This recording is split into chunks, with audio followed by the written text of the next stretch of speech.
За хичээл рүү оръё. За тий. За энэ хэлгэн уурсан гэсэн үлгэр байгаа. За үлгэрийг бол би дахиж уншаад авах хэрэггүй гэж бодож байгаа нөгөө юунд. Тийм бичсэн оруулсан. Групп дээр бичлэгээр оруулсан. Бичгээр оруулсан учраас. За энэ үлгэрт хинэн төрүүлж оруулсан юм аадна гэсэн. Зохиосон санаа муутай аав ах юм уу, наг заах юм уу мэдэхгүй ямар шигсэн анкл гэдэг тий. Энэ нөгөө барууныхан ч Европын ч аав нагс гэж ялгаж мэддэггүй шүү дээ. Зүгээр нийт нь анкл гэж тэгчдэг тийм үү? Бээр охин хоёрыг ялгадаг би бас юм. Тэгэхээр ийм ах нь эцэстээ өөрөө баларч дуустдаг тухай гардаг тийм үү? За хүмүүст бол энэ үлгэр тэнэг санагдах нь магад. Ер нь хүмүүс бол үлгэрийг тэгж хүлээж аваад идэг шүү дээ. Цаад утга санаа юу вэ гэдгийг сайн мэддэггүй. Тэгэхээр Зигмунд Фройдийн хэлсэн нэг алдартай үг үү. Эдэрхийлээ гүйцэтгэлийн хөдлөл хэзээ нэгэн цагт муухайгаар илэрч гарч ирдэг гэдэг. Тэгэхээр энэ үлгэрийн гол санаа нь уур хилэн ихээхэн халдвартай чанартай илэрхийлсэн байгаа. За фон Франц энэ номоо бичиж явах үед Штефен Форгес гэж тарих мэдлэг судлаач. Хүний өөрчлөлт мэдрэлийн системийн тухайд ангаахын уламжлалт алдаатай ойлголтыг засаж шинээр тайлбарлаагүй байсан. Энэ ч одоо 80-д оноос байна уу 90-д оноос ийм шинэ нээлт гаргаж ирсэн байхгүй юу? Форгес гэж хүнээ. Тэгэхээр тийм учраас энэ Мари-Луиза фон Франц тэр энэ тухайд одоо жишээлбэл уур хилэн алдартай гэжлээ тийм үү? За хүмүүс ад чөтгөр татгуулсан юм шиг хэлгэнж муу ерийн дайрлагт автахад хошин шогийн мэдрэмж их хэрэгтэй тухайд бичснээс өөрөөр бол өрөвтэй сайн тайлбарлаж чадаагүй санагдсан байна. Надад оновчтой сайн тайлбарлаж чадаагүй. Яг бол тэр үед энэ фон Францын нээлтийг сайн мэдээгүй байсан үе тийм. За өөртөө мэдрэлийн систем бодвол дотроо хоёр салбартай. Тэр урд нэг пиверизм гэдэг югаараа подкастны югаараа бас ярьж ирсэн да энэ тухай. Миний номонд бас их юу нөгөө сэтгэл зүйн хөгжлийн шинэ арга гэдэг номонд их дэлгэрэнгүй бүр бүтэн бүлэг оруулсан байдаг тийм. За энэ хоёр салбарын нэгийг нь симпатик гэдэг нуруу нугасны дээд дунд хэсэгт байдаг юм мэдрэлийн салбар. Нөгөөх нь болохоор парасимпатик гэдэг. Дотроо хоёр салаатай. Вентрал дорсал гэдэг хоёр салаатай юм мэдрэл байна. Ерөнхийдөө ингээд үлгэрт нэг юм ардын үлгэрт ингээд Ван Дурак ч тийм үү тэнэг нь ингээд ялж дуусаад байдаг да. Тэгэл айдын 3 хүүтэй зохиомж их байдаг. Хаан 3 хүүтэй гинэ, уг бол тариачин 3 хүүтэй гинэ гэл. Тэгээд хамгийн отго нь тэнэг байдаг тийм үү? Тэнэг байдаг тийм дандаа. Тий. Энэ бас их учиртай зохиомж санагддгийг зүрэг одоо нөгөө нэг судлал микробиолог мангар хөгжсөн болохоор шин тайлбарууд орж иж байгаа гэсэн үг шүү дээ. Энэ бол Мари-Луиза фон Францын тайлбарласан юу бол биш. Тэр өөрөөрөө тайлбарлаж байгаа. Эмэгтэй хүн ингээд анх хүүхд төрүүлэхдээ хүүхдийнхээ үүдлэсийг өөртөө аваад өөрийнхөө хүүхдэд өгдөг. Дараагийн хүүхд ингээд төрөх шүү дээ. Тэгэхээр яг төрөхөд бол өөрийнхөө үүдлэсийг ууган хүүхдийн мөн ах эгчийнх нь үүдлэстэнд төрүүлж байгаа хүүхдэд өгөөд тэр хүүхдийнхээ үүдлэсийг бас авдаг гэж байгаа байхгүй. За. Тэр юусэн хүүхдээр ээжээр дамжаад үүдлэс бол хүүхдүүдэд ингээд тардаг байгаа байхгүй. Тийм байна. Ингээ өцгөр тэр айлын отгон хүүхдүүд бол бүх ах эгч нарынх нь ээжийнх нь үүдлэс байгаа. Тий. Тэр цээжний гүлэг мүлэг гэж ярьдаг да. Төрийн баг надтай мадтай гэдэг тийм. Тэгэхээр айлын багууд бол бас амьдрал дээр ер нь ажиглаж байхад надад бол түгээмэл санагдтыг юу гэхээр ах эгчтэй хэлгэмсэн байдаг. Гэтэл ах эгч нь дүүнэртөө нэг сүд болж шилдэггүй байхгүй. Тийм тийм. Тэг сонио. Тэгэхээр энд бас Монгол ардын үг байдаг их сонио үг. Юу гэдэг вэ гэхээр хүнд хүүхд толтон дүү болохгүй гэж. Сонио шүү. Тийм байна те. Яа хүүхд толтно гэж хүүхдийг бол өөрөө хийчих чинь тийм гаргаж чинь. Тий. Ээж нас нь өнгөрцөн бодол дүү гаргаж өгөхгүй шүү дээ. Тийм. Тэгэхээр энэ бас одоо юу гэдэг хүний ах эгч нар бас дүүгээ асархад хэрэгтэй үгүйс юм болов уу гэж би боддتي. Хүнд хүүхд толтноо дүү болохгүй. Магадгүй юм те. Тий. За үлгэрийн болохоор нөгөө бас дүү мөтэй байх тэр утгын үн цэнтэй шүү гэж хэлчихлээсэн те. Бас тий үн цэнтэй биш шүү. Дүүгээ хайрлаарай. Дүүгээ дэрлэхээ ярих гэдэг байл тийм үү? Одоо ер нь дүүнрээ ярих гэдэг хүмүүс зөндөө байдаг шүү дээ ер нь тийм ээ. Дүүнртэй хатуу. За үлгэрийн Тэнэг Баатар ингээ яалж дуустгийг Фон Франц бод чанартай холбож тайлбарласан. За дараагийн үлгэр болохоор цасан цагаан ба улаан сарна. Энэ үлгэрийг би орчуулж өгөөгүй орхисон байсан билээ. Яагаад гэсэн мэдгүй өчигдөр би группт хайгаад байсан ч байхгүй. За тэгэхээр энийг нэг уншсан дээр авах гэж одоо их богдгоо орчуулсан би. За эртээ урдын цагт нэгэн ядуу бэлэвсэн эмэгтэй аглаг ойн гүнд жижигхэн байшинд охидтойгоо амьдран суудаг байжээ. Байшингийнхэнд өмнө ургадаг хоёр сарнай модны нэгнээс нь цасан цагаан нөгөөхөөс нь шунхан улаан сарнай дэлгэрдэг байж гин.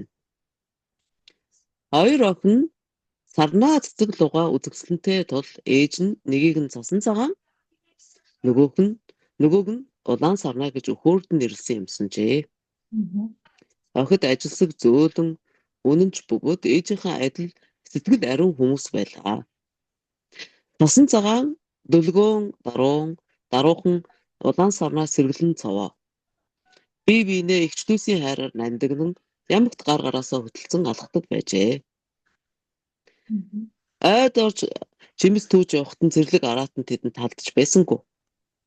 Дууч шувууд мөчрөөс өргөж нисэхгүй жиргэлдэж дуг гөрөөс дөлөхгүй хажууханд нь хэвддэг байв. Энэ хэсгээр би бас орчихсон байсан. Нэг удаа ойд явж хахад нь гэрэл цацруулсан жоохон хүүхд тааралцсан. Гэдэг байгаа. Үзэгдчихэд алга болцсон гэдэг. Тэгээ тэрийг бол яг хоо сахиусан тэнгэртэй болсон гэж ээж нь бэлгшээжээ гэж үлгэрсдэг байхгүй юу? Angel гэж те одоо сахиусан тэнгэртэй болсон юм байна. Миний хүүхдүүд гэж ээж нь бэлгшээлээ гэж үлгэрснэ. За нэгэн өвөл харанхуй шөнөөр хин нэгэн хаадаг тогшжээ. Улаан сарнаа энэ чи юм болов гэд хаалгаа онгойлготол том хүрэн бавгаан толгой цохож байв.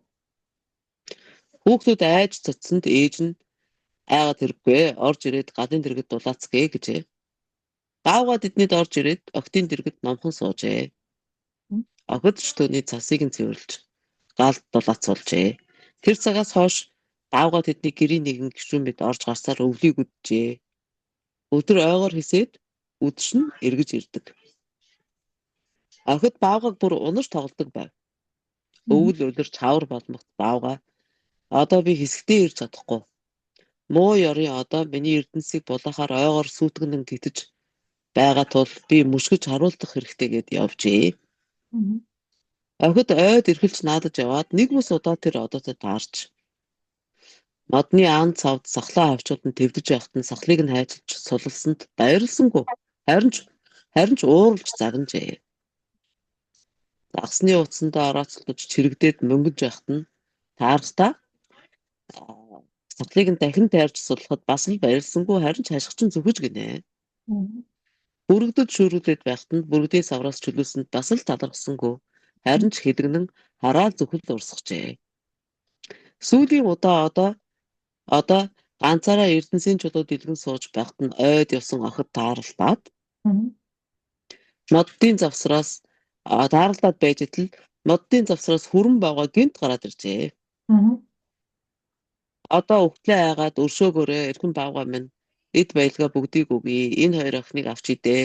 Залуу мах илүү амттай босуу гэж баширлан гуйхад бавгаа нүд нь улаан гал шиг болж газар дөрөлтөл дэвслэн босч ирээд одоо күн цавраараа ганц алгадаад унахчихжээ. Одоо газар тэрийн хадан унаад өгч гинэ. Дахин боссонгүй гинэ. Баавга арьсаа хуулж хаяад галалцсан алтан хувцтай гоёмсог золго болго хувирчээ. Тэр баавга биш ханхүү байсан юмсан ч. Хар санаат одоо хараалт өртөөд ойгоор баавга болон тэнэвчилж явсан ажээ. Цасан цагаан ханхүүтэй сарнай улаан ханхүүгийн ахтай гэрэлж одоо булааж сувлуулсан эрдэнсийг хуваан авч нэжгэр хөрөм хийжээ. Ээжигээ хааны ордонд аваачиж асран хүндэлж олон жил аз жаргалтай амьдэрсэн юмсан ч. Сарнай хоёр модоо авч явсан тул жил бүр ордных нь үүдэнд хосгүй үзэсгэлэнтэй улаан цагаан сарнай дэлгэрдэг байжээ. Ийм үлгэр ахгүй. Тэгмэрсэн бэ. Сайн нөгөө нэг гэдэг Sociopaths, Psychopaths and Serial Killers гэдэг ном ирсэн байхгүй би. За тийм. Өнгөрсөн авар уншсан гэдээ би нэг яриад ирсэн та тий.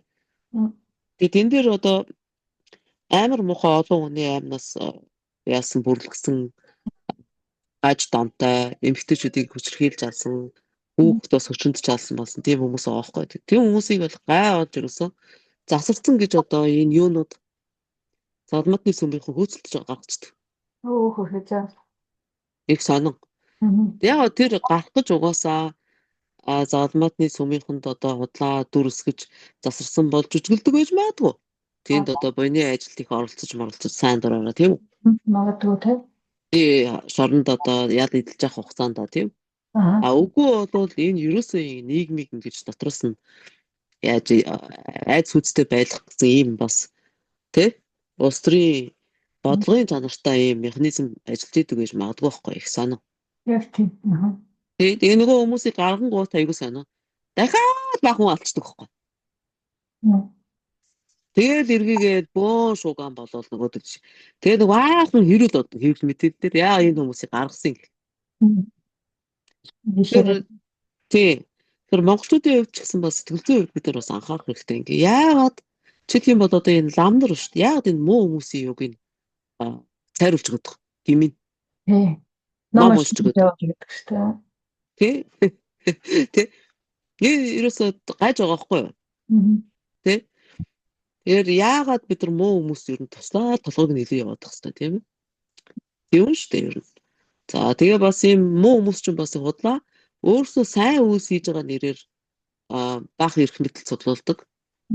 Бас цогцдог тийм та тэрийг филантропик капитализм гэж нэрлэдэг. Тэгээ дээр үед бас манай буурлууд сайхан буурлууд байсан шүү дээ. Дандаа хүүхд залуучууд очиж авчдаг. Тий.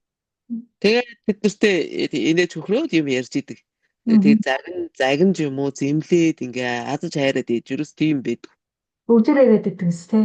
Гэлгээс нэг ярьж өгдөг тий. Тэгээд багийнхаа үлгэрүүд яриад их инээдэг тэгээ хүүхдүүд залуучууд их хайртай очиж бүччихдэг. Тийм. Тэгээ нэрээ бас бодоод үзэхэд тийм хүмүүстэй харьцахад бас хүүхчг тийм хүмүүс байсан шүү дээ. Тэгтээ хүн баяр байсан л дээ. Тий? Яг үнэ. Тэгээд эргээгээд амьдралын нэг яриулахаар өөхөөс бус тийм үтсэн л дээ тий. Тийм шүү дээ.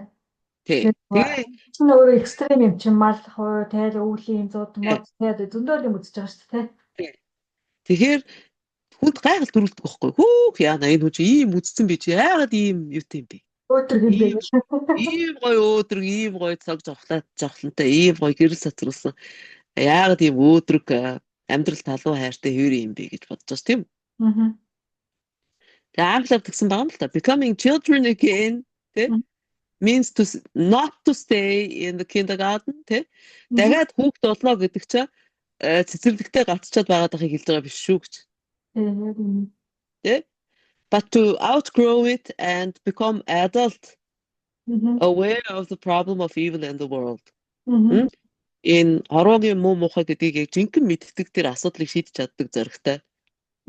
Ийм насанд хүрсэн хүн болж хөгжихийг хэлж байгаа шүү гэж.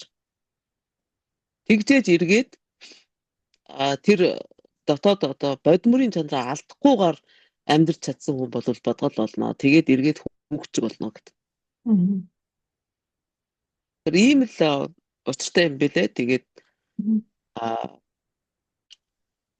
хүнээс ингээд асуугаад хэрэглэх нэг өөр.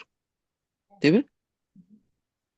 Би ийм ч асуудалтай, тийм ч асуудалтай, би ийм ч зүүдлээ тэгчж яалаа гэдэг ингээд хүнээс асуугаад нэг хариу авчих нэг өөр тийм үү? Өөрөө бас тэр тухай эргэцүүлж бодох нь арай үлдцтэй л дээ тий. Тий, зүгээр дан бас толгоороо бас бодох биш. Бүр тийм бие сэтгэлээрээ мэдэрч байх тийм үү? Одоо удаан хугацаанд ажиглах юм чи бас өөр шүү дээ. Яг үнэ. Тэн дотроос ямар хариулт гарч иж байна гэдэг тийм ээ? Өөрийн дотроос. Зүүдээ бол бас хүмүүс найз нар бие биендээ ярьж захтал би тэрийг дэмждэг. Яагаад гэвэл тэр одоо ямарваа нэг юмны төлөө санаа нийлсэн хүмүүс зорилго нэгтэй хүмүүсийн донд тэр synchronicity гэдэг ингээд цаанаас нь дал тухамсараас чиглүүлдэг юмыг бүтээдэг тийм явц нэгддэг гэдэг байгаа байхгүй. Тэрийг бол яг мэдэрсэн шүү. Тийм учраас хоорондоо яга зүйдэ солилцож явах буруудахгүй юм байл гэсэн үгнээс хэлээд байгаа би. Яаж мэдэрсэн шиг? Яг нэг би янз янзын үе юмнууд оролдож явж байгаа л тэгээд яг нэг дараагийнх нь нэг шатных нь юм гарч ирдэг гэх юм уу? Одоо би зүгөөс анх бол нэг Зигмунд Фройдоор л хэлж байгаа сэтгэл зүй за нэг хэлж байгаа те. Би нэлээд явж байгаа л чинь Зигмунд Фройдоос хойш тэр дундаас нөгөө найзууд би бас ингэдэм би бас тэгдэм тэрийг би ингэж нэг явсан ингэж өөрчилсөн ингэж идэгсэн ч гэдэг юм ингэж явсаар байгаа л бяцлаглаар орсон байхгүй. Тэгээд тэрнээс тэгээ эргээд бяцлаглаараа яваад нэг 2 жил гармаараа явж байгаад ингэнгүүт тэрнийхэн дараагийн чат нь юу гэхээр дахиад өөр хүмүүстэй танилцаад арай өөр зөвлөөр ороод ингээ гүний сэтгэлзээр орчиж байгаа байхгүй. Тэгэхээр нөгөө хэрэг анх бүр эхнээсээ тэгдیں۔ Тэгэхээр би Зигмунд Фройдыг авах юм авцсан. Тэрнээс хүн ерөөсөө хинч бай юу ч бай юм төгсөн шүү дээ. Тэгэхээр нөгөө тэр нь одоо гүний сэтгэлзээ үзэл юмыг ойлгоод ингээд үзээ явж иж нөгөөтгөө анхныхаа нөгөө нэг эхэлсэн шатаа бас би өгөөсгөж болохгүй байхгүй тий. Тэгэхээр би авсан. Тодорхой нөгөө одоо зэрэг ахин гэх юм уу одоо хашийн. Тэгэхээр ингээд дараагийнх нь хүмүүс ингээд гараад ирэх юм байна. Найз нөхөд ч юм уу эсвэл яг нэг тийм дараагийн шат руу орох тэр бяцлаглалыг ч гэсэн тэгж бодоход тий. Одоо бяцлаглаар явж исэн юунаас дахиад явж байгаа таны лекцүүдийг орж үзэж байгаа байхгүй юу? Тэр найзууд мөн тий. Тэгэхээр ингээд нөгөө нэг тим юм эхлэхгүйсэн бол би өнөөдөр энэ зэрэг төрөхгүй 4 жилийн хугацаанд тий. Тэгэхээр ингээд бүгд нэг synchronicity гэдэг шиг яг таны хэлдгээр нэг нэгэндээ туслаад яг нөгөө цаг нь ирэхээр бас гарч ирдэг юм уу гэж бас бодоолгаа л да. Тэр ч үнэ тий. За тэгвэл өнөөдөр хоёулаа ингээд хэлээд төгсгий дөө.